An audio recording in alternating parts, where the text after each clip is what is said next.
Yep. Hello. Yeah. Good afternoon, everybody.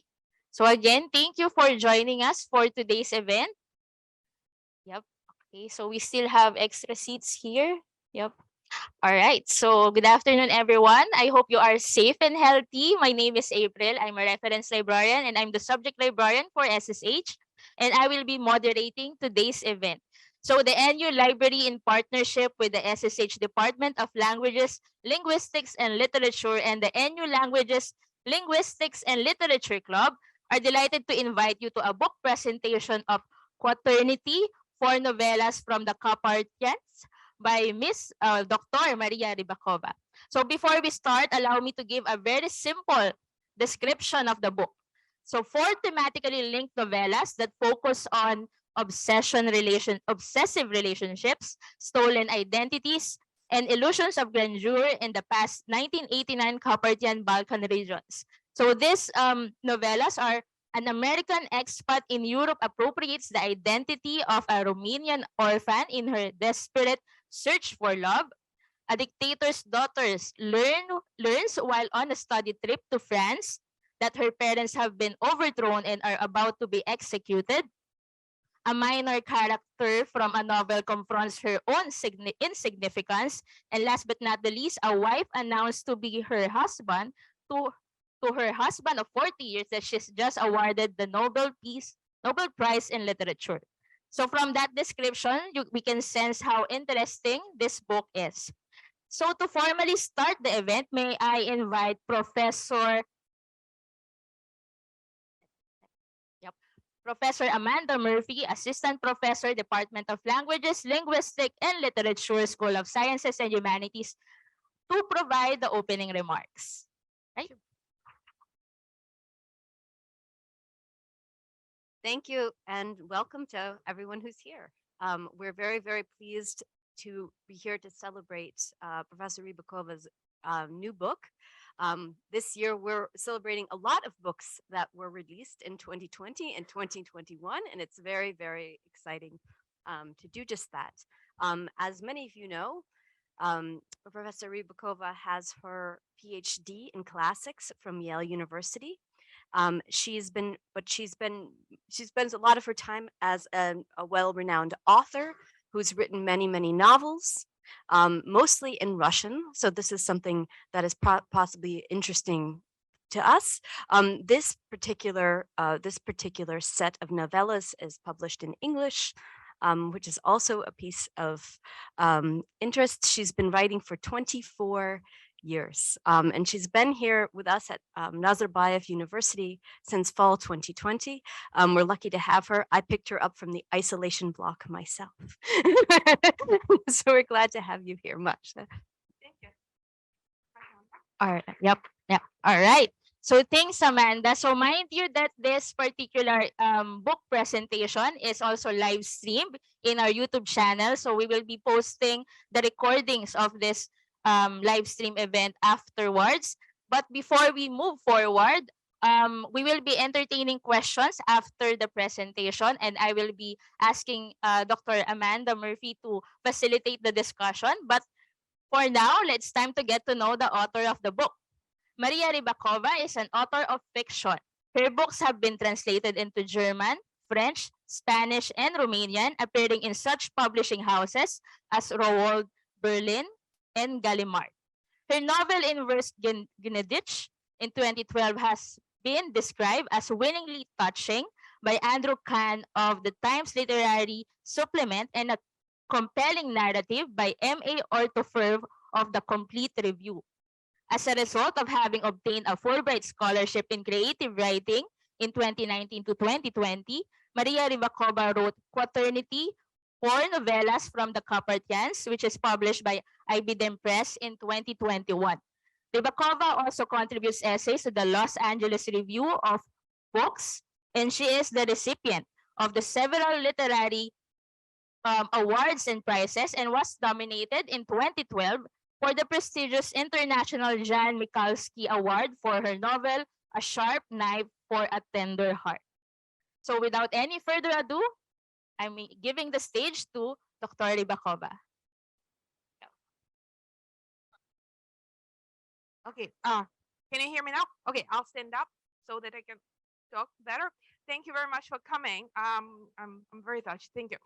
I will say a few words about this book, and then we can just talk freely Q&A. So how this book, has anybody read it already? Well, I welcome you all to read this book. Unfortunately, if you order the paper copy, it will take forever to come, but Kindle can be downloaded straight away. It is indeed for novellas, right? I wrote novellas. Novellas are very long, short stories. It is a very, very unpopular genre because, magazines want short stories and publishers want long novels, right? And everybody thinks that a novella is not worth their time. It's like too long to read it in one setting and too short to be like lost in it. But for some reason, these things were just coming to me in the form of novellas, so I wrote the novellas, and there were 4 of them. The title is Quaternity. This is not a real word, but I did not invent it. I think it was Carl Gustav Jung who invented this word. And there is also a very famous painting, maybe we can find it later, by Anselm Kiefer called Quaternity. Jung said that traditionally in the Western, let's say in Western theology, there's a Trinity, right? God the Father, God the Son, and God the Holy Spirit. But what keeps being forgotten is the 4th principle, the principle of evil, right? The principle of evil, the satanic principle, that is present in all kinds of Gnostic teachings, but it is not present in the official teaching of the church. So Jung said, in order to have sort of a complete picture of the world, one needs to be thinking about quaternity rather than Trinity. And since quaternity, quattro means 4, and since I have 4 novellas, 4 was good. And also in each of my novellas, that principle of evil as an active force, not just the absence of good, is in a way is present, is finding its way into it. It's of course a topic that interests me and interests me now even more than before. Now, how did I come to write them? The 3rd novella in the book, the secondary character, is actually the 1st novella I've written. I was lucky to get a fellowship at a wonderful institution in Bucharest, Romania, called a New Europe College, which is basically an institute for advanced study, which I hope we will have here at our university at some point in the future. It's an institution that gives you a research or an artistic fellowship to write and think and read for a year. And my fellowship was connected to the figure and to the work of the historian of religions, Mircea Eliade, who is a very, very interesting character. We can talk about him another time, maybe. And when I was rereading one of his books, I encountered a very minor character. The book is called Maitreya. It's a book about India, but there was one minor character from Europe there. And I imagine what it would be if this character came to Bucharest in, say, 1989 or 90 and visited it. I also imagined, since a lot of psychoanalysis, since a lot of alchemy, since a lot of Mircea Eliade's work talked about immortality, the secret of our immortality, what would it be if obtaining your immortality or keeping your eternal youth would depend on actually sucking the life energy out of other people? What if this character actually obtained this capability, right? And what happens with it, and whether one can be happy with that kind of life, if you can be pretty much returned to eternal youth, but by cannibalizing others. And also this character was a minor character in the novel, and it kind of remained a minor character, secondary character throughout her own life. And she's trying to grasp what kind of defect in her own personality dooms her to constantly be just a secondary character and never taking any sort of active participation in what's going on around, despite having obtained some supernatural abilities even.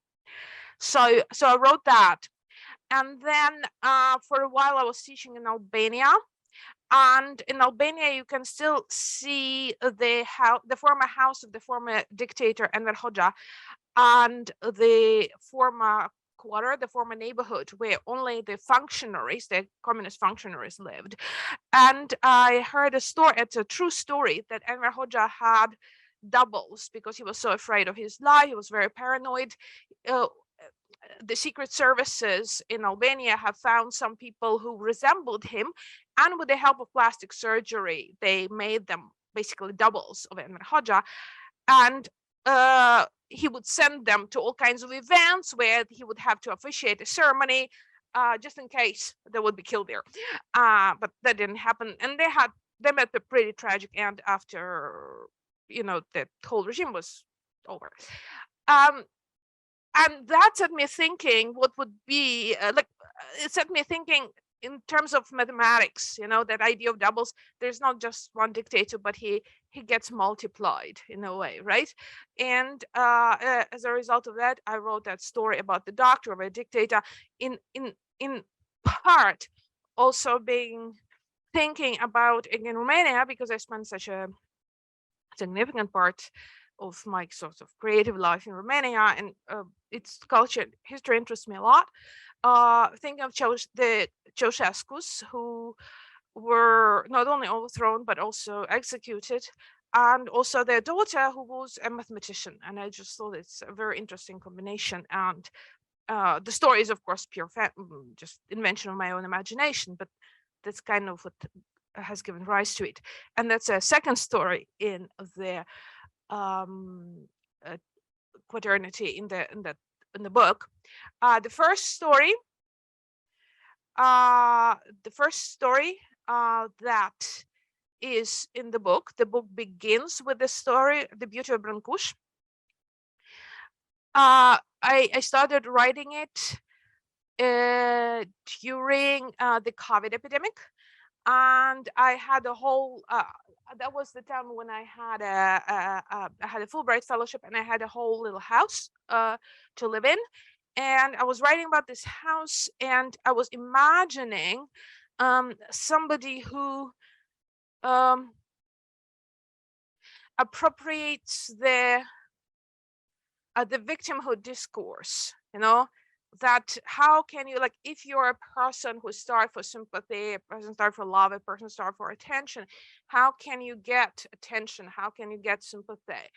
By being a victim, by presenting yourself as a victim. And if you are not really a victim of anything, then maybe you just appropriate the kind of discourse.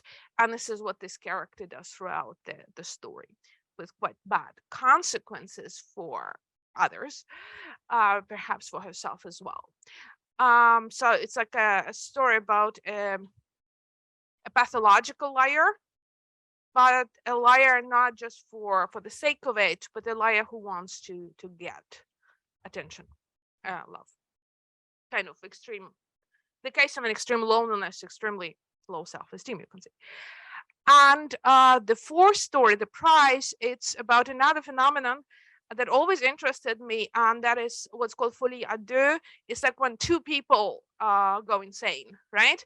Because usually people go insane by themselves, right? The delusions of grandeur, the delusions of a conspiracy, the paranoia, usually you just get it and everybody around you thinks, you're crazy.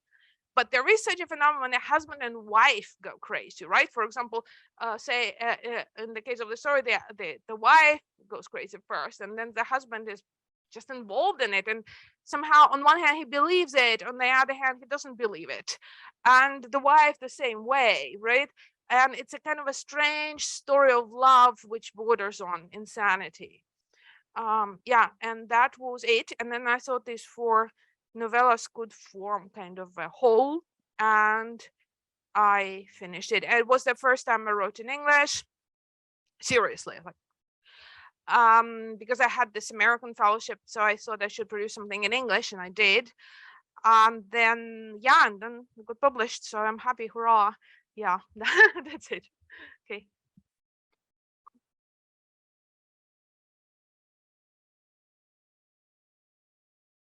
Okay, so yeah, that was a very interesting discussion of the book. I think it's time for us to have some questions. Probably some of our participants have questions, and I will be assisted by Dr. Murphy. Yep. Any questions? Do you have any questions right away? Maybe you can start. Yeah, I'd like to start. So, oh, oh, yeah, sure. Rana, please.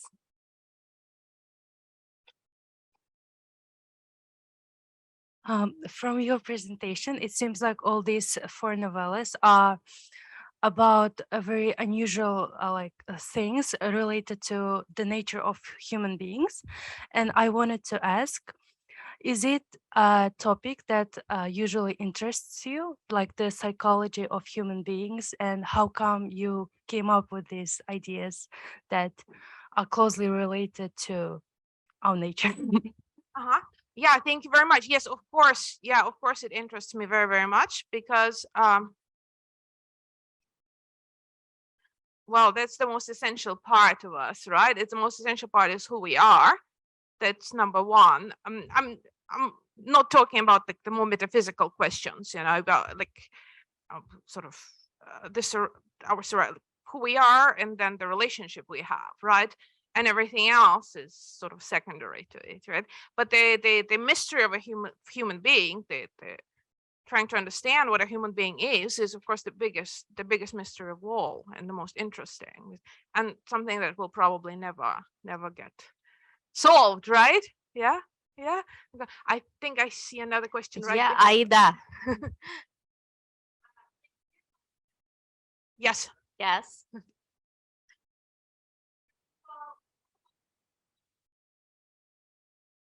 Ah, I think at least a month, if not longer. Yeah.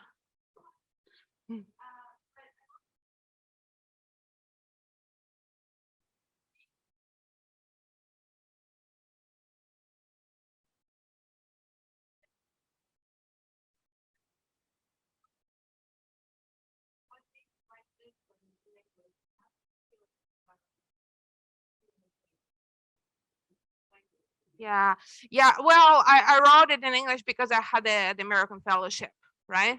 And I thought I should present something by the end. It turned out I didn't have to, but I don't know. I kept asking them, what do I have to? What do I have to show up to show at the end that I really, you know, used up the money the right way? And they were telling me, yeah, oh, we will tell you in April. We will tell you in May. And I was so afraid. I wrote the whole book because I was so afraid. That was funny. Yeah, so and how I felt about it, I felt that it was very, very, very hard. You know, writing in a language that's not your own is very, very hard. And my English is good, but it's not, I mean, it's not perfect by any means. Now I feel good about it because given what Russia is doing, I feel very good that I started writing in another language. Yeah. Yeah. Yes, please.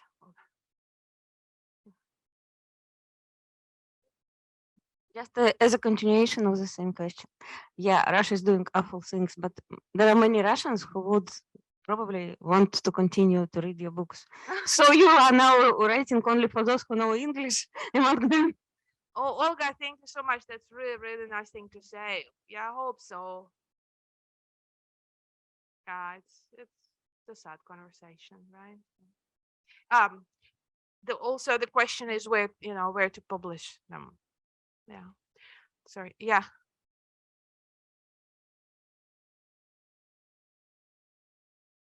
Perhaps. Yeah. Yes. Mhm. Can I have a question about the fourth story? Yes. So I was one of the lucky ones to read your book, and I tremendously enjoyed it. Thank you. And I first read the fourth story even before the book, and I was really surprised by the end. But this time I was surprised by the end of the story. Now you surprised me again by telling me that I didn't understand the foundation. So you say folie à Dieu. What would that illusion be? Because we're talking about the husband and wife, right? Yeah. And she's got the pride. Can I spoil it? I think spoilers do not matter. Yeah, you can. Yeah. She. Yeah. Story starts. I mean, she's getting the Nobel Prize. She thinks she's getting the Nobel. So that's what I didn't understand. Her poetry is awful. I'm giving examples there. It's awful poetry. She's not even a good poet. People get prizes. I don't get Okay, yeah. Okay, I agree with you. Sometimes awful people get prizes. Yeah. But I'm not actually skilled in writing books for cynical philosophy. I can understand it. But yeah. No, she doesn't. It's all in delusion. well, actually, then it's a folly of throne. Oh, so, plus one. Yes, Plus yeah. one, 2 plus 1. Okay, thank you. No, I really like it. then, but everybody celebrated with them, so it's more the Because they're alcoholics. They're like Skid Row alcoholics. They sit and drink. Oh, you got them great. Let's drink so alcohol. the most calm people and more sane people in that story are actually the alcoholics. Yeah. It's all kind of declassified people. Thank you. I was like, Okay, we have another. Yes. Sorry. Oh wait, get this first. Thanks a lot. It was really interesting to see you present these stories and novellas. I'd never heard of the word actually novella, so you're improving my vocabulary. You mentioned it was influenced by Carl Jung, if I'm not mistaken. So do you consider yourself a Jungian, and is this your most Jungian influenced book? Yeah. That's certainly a very Jungian influenced book, I would say. Yes, I don't consider myself a Jungian really because I just simply don't know enough about psychoanalysis. You know, I read some of his work, of course, but I just don't know enough to consider myself any of these. But I do think what's interesting about Jung is that, I mean, any person who has studied mythology or even literature is, of course, very interested in this idea of archetypes, of this collective subconscious. Of course, one cannot prove it or disprove it, right? So it's not scientific, but it does seem to be operating in that way, our imaginary, you know. And also, I find it's very interesting that Jung placed so much emphasis on the middle-aged, and he saw that like, our main sort of formation in life, our main initiation in life is in the middle age, right? People often think about the middle age as like some sort of stasis you develop when you're young, and then that's it. You just kind of coast along, right? But Jung said, no, that's during your middle age that the most important work of your mind and your personality just really comes together during that time. Yeah. So in that case, yeah. And also his interest to the shadow, evil, like our evil side, because integration of the evil, right? Because again, there's something we tend to completely repress, deny. We are all very wonderful. Yeah, right, and yeah, exactly. Yeah. I think they I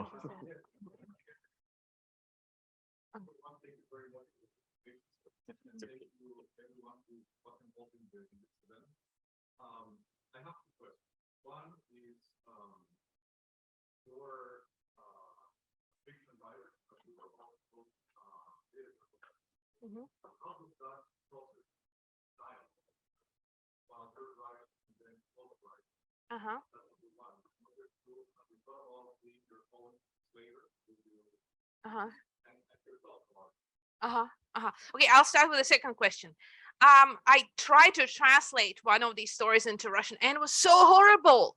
It's so horrible. I think Amanda and I once talked about it. And the thing is, when you translate somebody else, it's super interesting because you're trying to solve the puzzle of their minds, right?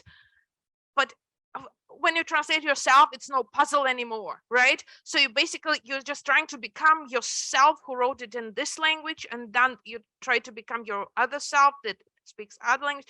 It's a torture, and I gave up. So I didn't do that, and I probably will never do that. And I figure like whatever I write in Russian, I write in Russian. Whatever I write in some other language will be like English will be in that language. As a literature professor, whether that's good when a writer teaches literature or not, basically, I don't know. You'll have to ask the students. It's certainly I think as a teacher of literature, I feel like I have certain strengths and I have certain drawbacks.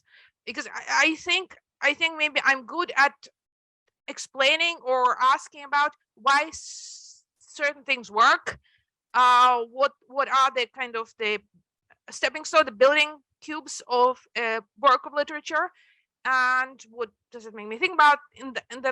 In that sense, I think I'm a good, like having me is a good thing. But I think that on the other hand, if you are a creator of literature yourself, too big a word perhaps, but you perhaps lack in analytic skills that are also needed to analyze a book. Maybe some skills that might, how to say, deconstruct somebody's work, right? I cannot deconstruct anybody's work, right? It hurts too much. So yeah, pluses and minuses. Yeah.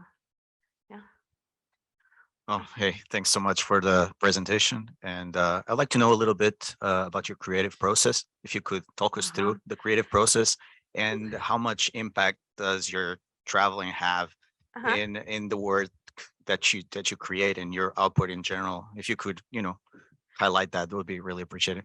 Thank you. Thank you very much. Thank you. First of all, I grew up behind the Iron Curtain, right? And once the Iron Curtain fell, I felt like I'm gonna travel. That's it. And in Russia, because of course, the Russian mystique, so there's this idea a Russian writer has to live with his own people, right? But I thought, like, screw that. I am going to go my own way. So I'm going to live where I want. I'm going to travel where I want. Of course, where I'm also like allowed to travel and I have the means to. And I love traveling. I adore our planet. I adore our world. I think it's the greatest thing to be able to see things, to be able to live in different parts. And I find this very inspiring. This really, every time I travel, there's something that catches my imagination and inspires me very, very much. I think it's great. And I always think if something happens to me that I won't be able to move, for example, then I will just relive all my traveling. It was so great. So that has a direct impact on the imagination. But as to my writing process, it's very sporadic, let's say. Like I get an idea and I get obsessed and I write in whatever circumstances, very undisciplined, and then maybe I just sleep the entire time. I don't have, like, sometimes I do get disciplined and I work in the mornings, but sometimes it just Sturm und Drang, like whatever. Congratulations for your book, Thank first you. of all. And in our small conversation yesterday, I think you mentioned something about fractals. In which of the 4 novellas this appears? And I also couldn't help noticing that there is some mathematical hints behind the title, the photo, right? Quaternity. We know, for example, quaternions, which is a very important imaginary number in math. Tetract, which goes back to the Pythagoreans. And then you mentioned fractals, and now I see the butterfly, which reminds me chaos theory, right? The one butterfly flies here and then a tsunami. And so I was wondering if any of these mathematical hints play into your characters, or if you have any connection with deeper math, etc. Thank you. Thank you very much. I have indeed, my best friend is a mathematician, and through her I knew a lot of mathematicians. And I myself don't have a mind for mathematics at all, unfortunately, but I find it absolutely fascinating what they do. I very much love this French philosopher called Simone Weil, whose brother was André Weil, one of the Bourbakis. And she also said that mathematics has the true beauty because we do not bring our emotions to it. Mathematics is the true, pure kind of truth. Now, my mathematician friends told me about that mathematician who lived for a long time and then he died. His name is Alexander Grothendieck. And I searched for him online and I found his work, his memoirs, Récolte Semée, like, I don't know, with harvests and grains, where he was a mathematician of genius, but he was also in a way a mystic, who then abandoned mathematics, abandoned human society, and he lived in the desert in the south of France and basically talked to supernatural entities. And he left these absolutely fascinating memoirs where he talks about things like, for example, writing a book does not, like when you wrote in a book, you published it, it's not the consuming of this work that changes, let's say, the reader. It's the person who wrote it that gets changed, right? You get changed by your own work. And there's a lot of absolutely incredible insights there in his memoirs. And one night, I went to bed very, very depressed, and I woke up shouting, Grothendieck, Grothendieck. And I thought that in my dream, I had some sort of a revelation about how one should live, or about the sense of life that's coming from that person, that Grothendieck, who was an absolute idealist his entire life. And then his idealism basically led him to reject the human society completely. But at the same time, his whole life, he was preoccupied with these incredible mathematical problems, and he had them on in his head, which, like, it's a vision that is, of course, not accessible to me. And through that, already mathematics is important for me. Yes, please.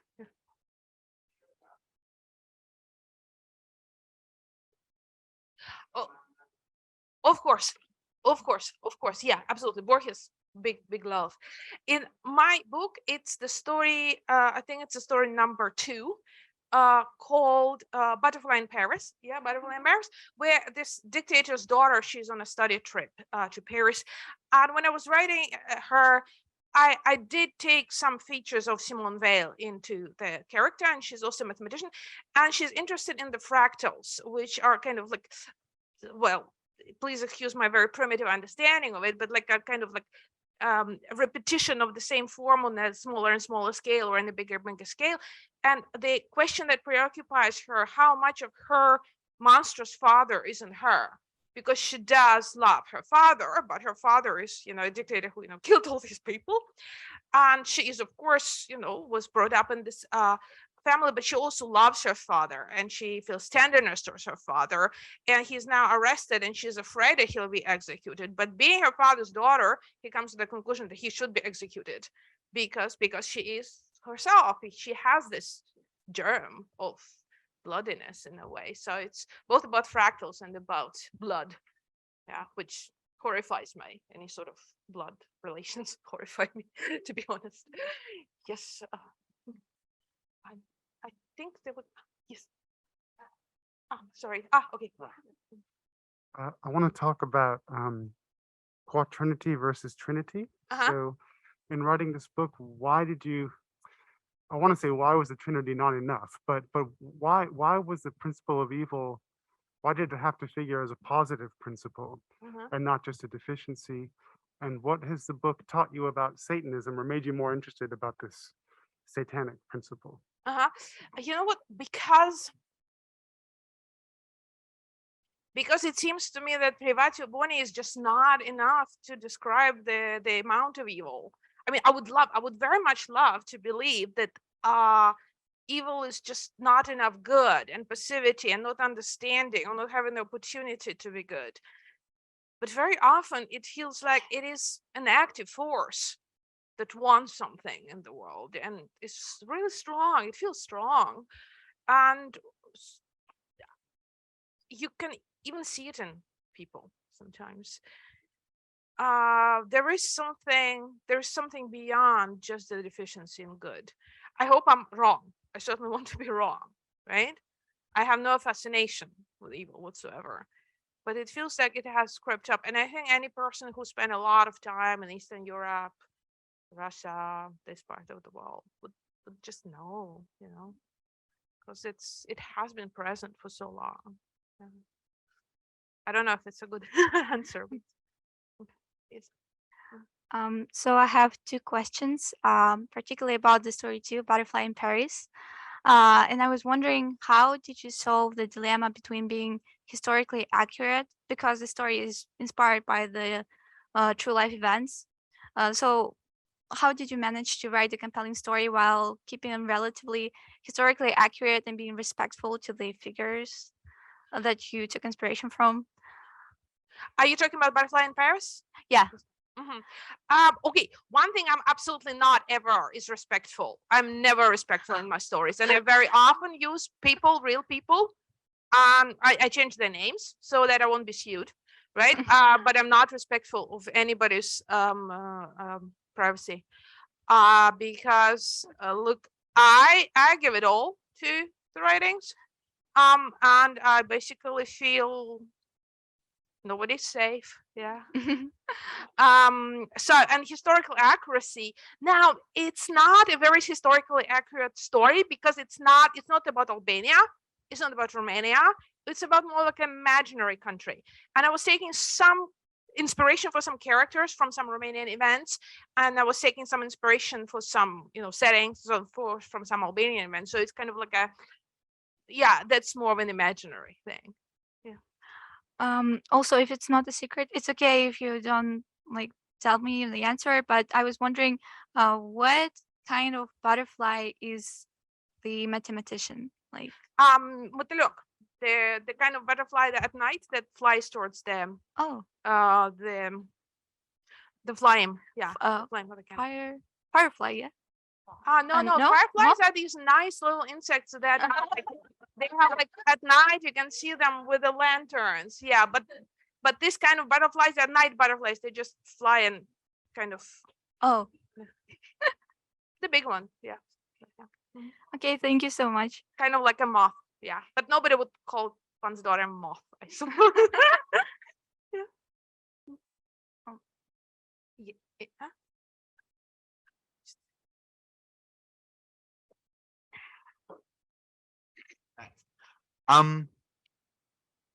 So I had sort of two questions. The first one was, I think you were saying at the beginning that one of the sort of evil presences is like this sort of figure who like lives for a really long time by like sucking the youth out of like other people. And I was thinking, oh yeah, that's a very familiar figure. There's a lot of people are very interested in that kind of figure. Of course, in other like vampiric stories. And so the first thing I was wondering was, is there any other sort of meditation on that style of life that was particularly interesting for you in responding to or thinking about why you were writing this? And like, yeah, and why is it super interesting, or why are you interested in that kind of idea? All right, that's because when I got this fellowship and when I started writing it, I was a lady of a certain age already. And once you get to that certain age, you want to get your youth back, and people talk about, most people just do some, cosmetic procedures, whatnot, right? But of course, it's not the same. It's absolutely not the same. You want to have everything back that youth entails, right? Energy, possibilities, life, right? Love, right? Being attractive.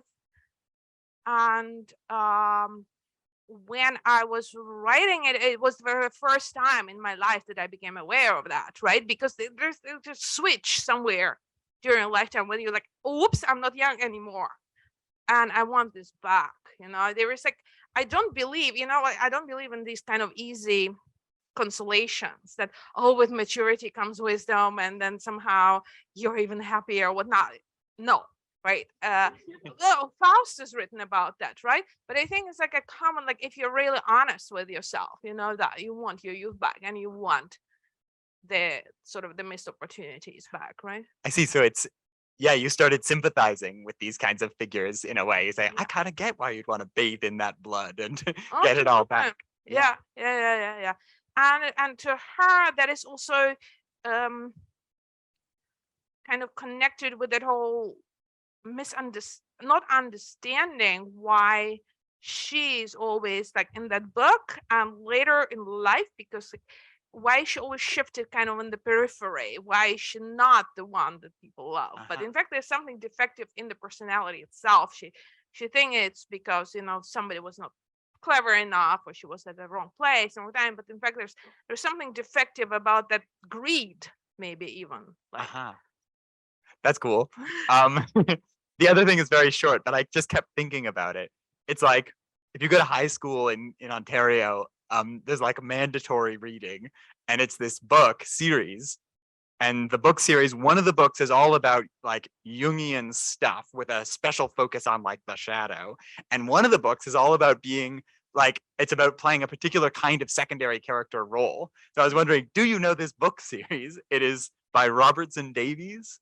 No, it sounds fascinating. I didn't know about that, but I'll read it. Yeah, I'll tell you about it. It's like, it's Fifth Business is the one about being a secondary character, and then the Manticore is the Jungian one. That's amazing. I'll send it to you. Yeah, thank you.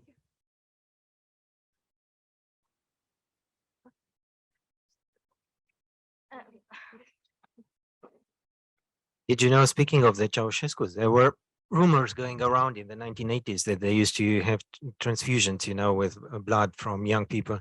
Ah, yeah, I think I heard about it. Yeah. Yeah, there were like babies and stuff. Yeah. I don't know, just rumors. I mean, they didn't bathe in it. That would be useless, of course. But the idea was that by they were seen as more useful than their age would have, you know. Though in reality they weren't, I think. And but there was this perception that they are very young, and it was mostly because they only never allowed any recent pictures to be published or printed or so, you know. So in all their pictures, they looked younger than they were, you know. And there was a rumor going around that it's because they received transfusions with blood from young people or possibly children or so.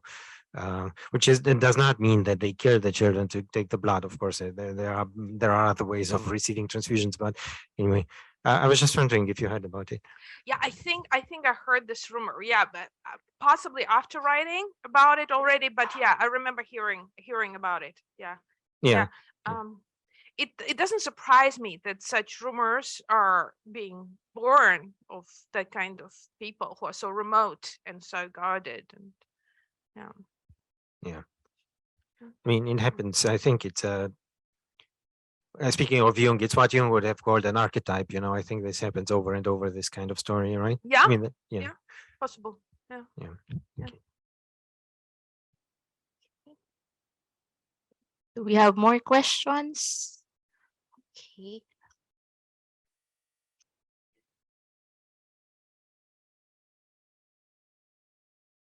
Okay, so I was just wondering, what's your position on evil in general?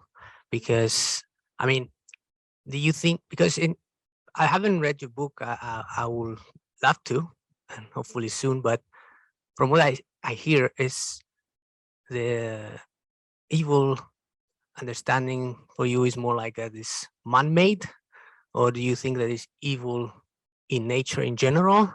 Or do you think that evil is relative? And for example, it's how people construe it? Because even, for example, since you mentioned Satan and etc., even in the Bible, for example, Satan plays a very different role in the New Testament, and it's a very different Satan in the Old Testament. And from what we see also from the story, I don't know, to my understanding, the personification of evil, which is Satan, I don't see anything wrong with him. I mean, he was the only one who actually cared about people, to me, to my reading, right? Now, how it was presented later is a different story, but that's my opinion. I wonder what your opinion is on evil. Like, I want to know more about it, and I want to ask people, especially philosophers or theologians, about it. But to my limited understanding, evil, I don't believe evil is relative. I believe it's not relative. I believe it's absolute. Whether nature is evil, that's a very interesting question. One of the books I've written, that's called the Draft of a Human Being. I talk about this possibility that indeed the sort of the Gnostic understanding, right? The Manichaean understanding that the world has been created by an evil entity, right? And that in fact, everything we see is pretty much evil. Czesław Miłosz, the Polish poet, said that Charles Darwin's works, the works on, you know, the natural selection, the theory of evolution, have to be read as a commentary on Schopenhauer, who said that the will is evil, the will to live. The will always destroys others. And in fact, if you read Darwin's the Theory of Species, sorry, I forgot the title of this book, The Origin of Species, right?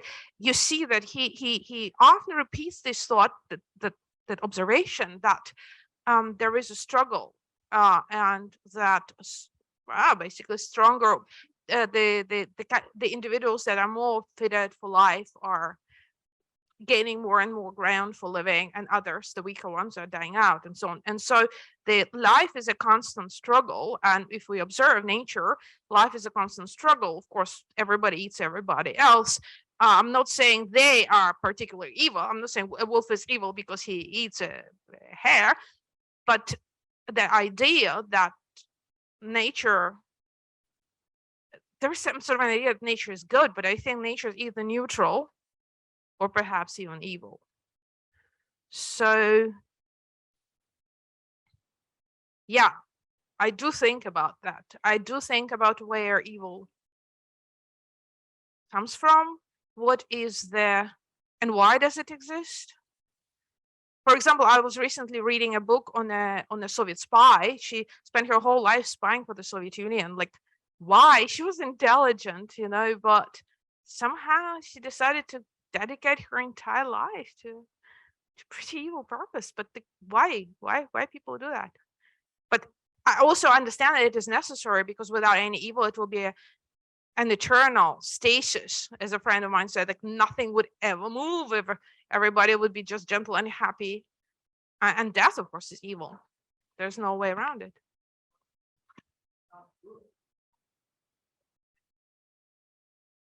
Yeah, but when you say evil is necessary, if I say evil is necessary, then it's almost like justifying it, right? And we're not supposed to justify evil. We say evil should be banished, but then when they had the hand, there's no evil, there's nothing else. Then very quickly, yeah. So yeah, I'm curious, but I know very little about it still, but I hope to know more.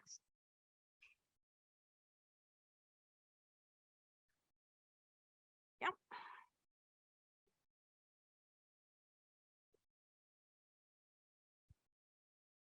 Yep.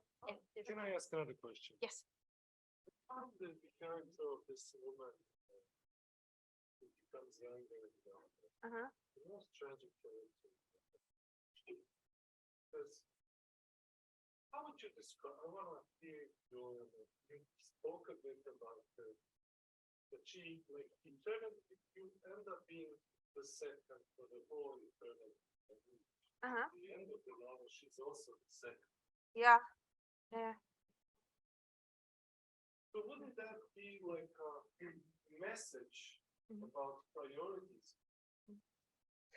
I think maybe the message there would be, correct me if you read it differently, but it's more centered on that younger guy, Andre, who also he gets this possibility to be eternal and to be eternally young and even gain the supernatural knowledge, but he gives it up for the very banality of human life, right? Some silly lover that he has, and like a destroyed city. No, there's not much for him, and he does regret it later. That's why he, his life kind of disintegrates when he becomes older. But he doesn't make this choice of this inhuman eternity and eternal youth and eternal and this, and he stays back and he's like in the inhumanity in his human kind. Yeah, it's about choice in a way, and whatever, of course, whatever choice you make, you will regret it. Yeah, but he makes the choice, and it's not, you cannot turn it around.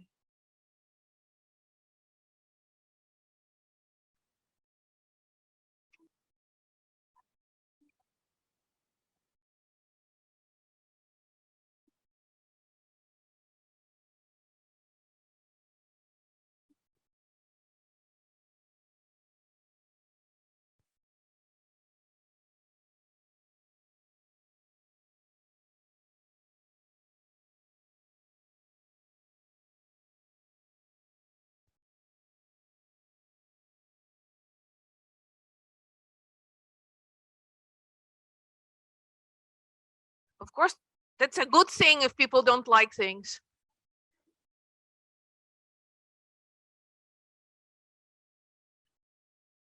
Once I reread it and corrected the obvious mistakes, I pretty much feel it's ready. Yeah. Sometimes I rewrite it. I don't spend, like, I feel like, first of all, I'm not a perfectionist at all. Life is short.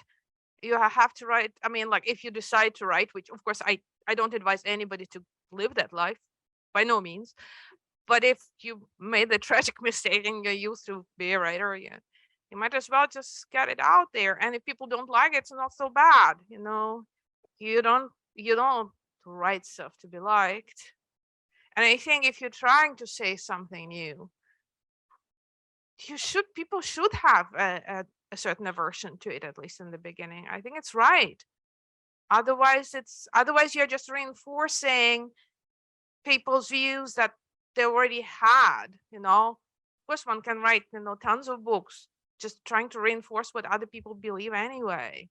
But that's actually not the point. Then everybody will like you, that's for sure. Yeah, because we like it's human nature. We like reading something, agreeing with it, and think, oh, I'm so great, I always thought that anyway, and I'm such a good person because I'm feeling compassion to whatever, like, it's, yeah.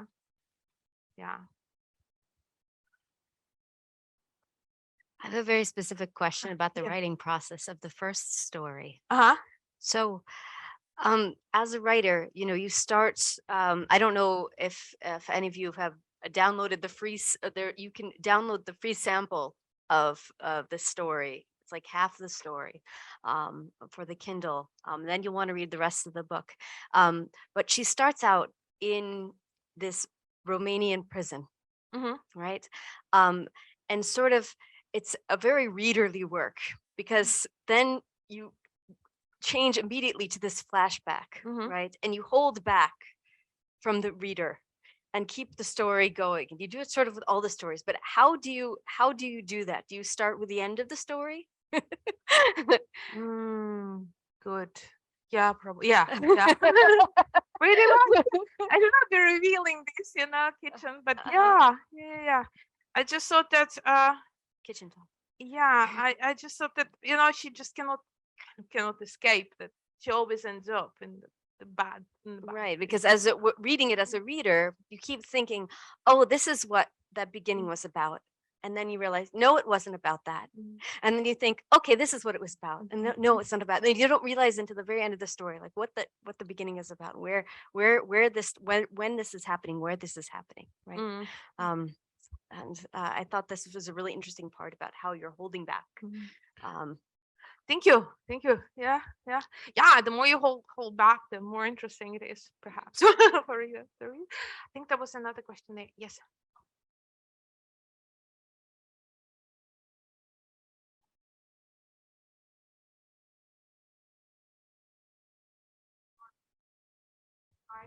For a story that you put a lot of effort into, like maybe like the other three stories, you kind of like the writing process was not as painful, but for this one you maybe like agonized over it in particular. Okay. The last story, The Price, is interesting because I wrote it here in Nur-Sultan when I first came. I mean, here in Astana now, but at that time it was Nur-Sultan, and I was locked up in the block 22. Isolation block, because I arrived in the middle of the pandemic, and I climbed on the rooftop, and the whole idea for the story came to me there, and I started writing there on the rooftop of block 22, where I eventually locked myself out on that rooftop, and I had to be rescued by a former member of one of the NU departments. So there's a whole big adventurous story behind the last story. So that all the others, I think I wrote in a much more peaceful atmosphere. So you wrote a story about going crazy to keep yourself from going crazy. No, I was very happy on that roof. No, I was not. Absolutely. I was like, no, I was happy. Actually, no. I was very, very happy. I was like, isolation, pandemic, hurrah, I have time to write. I don't need to rush anyway. No, it was a great time. Yeah. But I hold dear all of them. Yeah. Sorry, guys, it's already 4. I know that, I know some people have to leave, but not me. Questions? Oh, there's okay. This is the last one. Yeah.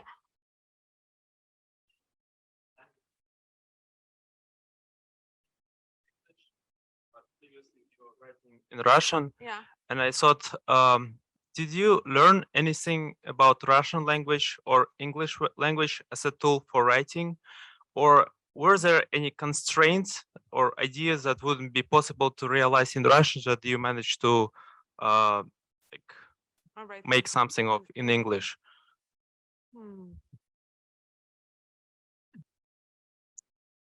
Yeah. Okay. I think that the end product is kind of similar, Russian and English. I don't think I'm like a different writer in English than I was in Russian. English, of course, is not my mother tongue, obviously, right? So it was much more difficult, quite simply much more difficult to write it.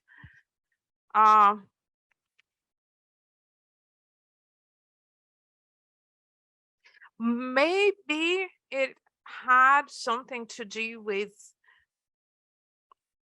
the way I related to a reader, because writing in a language that's not your own is like, it's like looking at the person through a glass, right? Maybe even through a dirty glass, right? And trying to speak through a glass, right? So on one hand, maybe you have to speak louder and in a more precise way. On the other hand, you're speaking with that kind of desperate feeling that you perhaps won't be understood anyway, because your language is not perfect, right? So maybe there is something there, right? It's not something I enjoyed at all. I didn't enjoy writing in English. On the other hand, I don't enjoy writing in Russian either. I just don't enjoy writing, period. I don't enjoy it. It's very difficult to write. Yeah. But English words have an emotional feel to them for me, because I don't remember how I learned Russian, of course, right? So words are just neutral. But in English, I sometimes when I write or speak it, I even remember how I learned that word, in what situation I learned, in which situation I used it for the first time, right? Or what happened to me that I remember this word or maybe misused this word. So like in a strange way, it feels a little bit more personal, rather than Russian feels like no language. It feels like air, and English feels like, I don't know, something different. Yeah. I think we have time. No, we have. Yeah, just some idea came to my head after this question and what you answered. Maybe you have a different image of possible reader when you write in Russian and when you write in English, or you don't have this image of the reader at all. Because you said like I relate differently to. Yeah. It's a good question.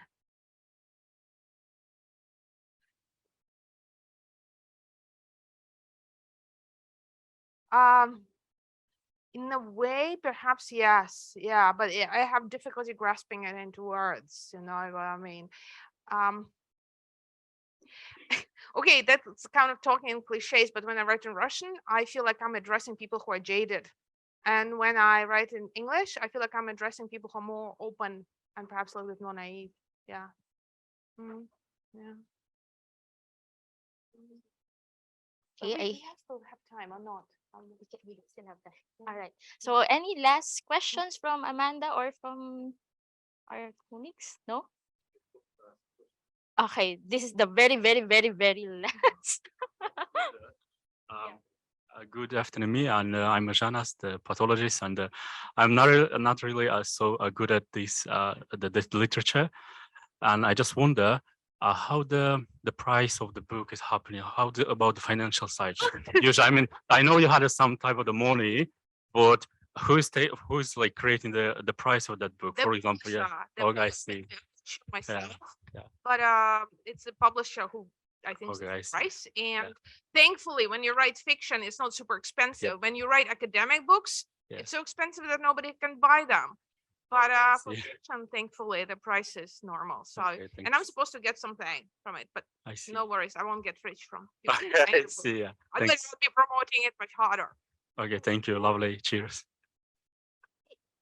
Okay, I think it's all, I mean, questions are already answered, and probably you have other questions in the future, but our author is very much available to answer questions in the future. But for now, let's have a symbolic book signing of the book. So we have 2 copies of the book here, and this will be part of the library collection. May I call on our library director and Miss Amanda to join this symbolic book signing, and then photo. Yep.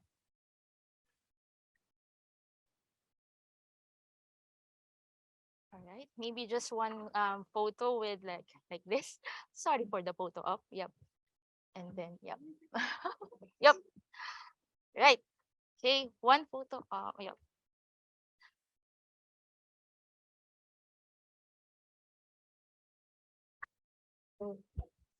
Yeah. Thank you so much. Yeah. So thank you, Maria, and our participants for this wonderful discussion. And at this point, let us have the words for closing remarks. May I call on our director, Mr. Gerald Kavanagh, to give the closing remarks. Yep. Okay, and thank you very much, April. And thank you all for coming today. Thank you to the School of Science and Humanities for cooperating with the library. Thank you for the Language, Linguistics and Literature Club as well. We're very pleased. Maria and Amanda, thank you very much and congratulations. It's a fabulous book, and I've been trying to get a copy of the book. It's like they hid it from me for 2 weeks. I've been asking to actually get a copy so I could read it in advance, but I certainly will read it after this presentation. So well done. And for everybody in the audience, thank you very much, folks.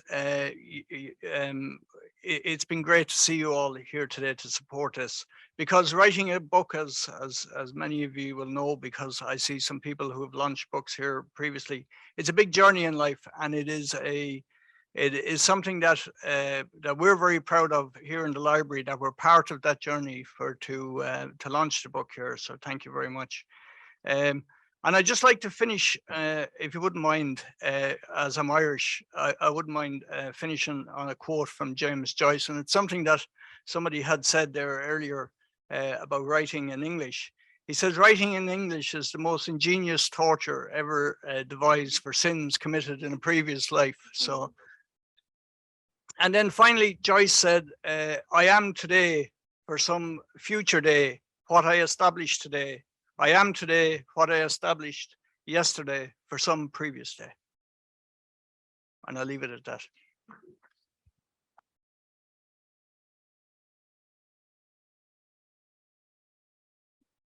Thank you so much for your kind words. And again, before we leave you, tell us what you think. Try to scan the code and just assess this event. And we hope that we can improve our events in the future. And again, that's it. I hope that you can scan. All right. And thank you for listening. We hope to see you in our next events. And thank you and have a great day, everybody.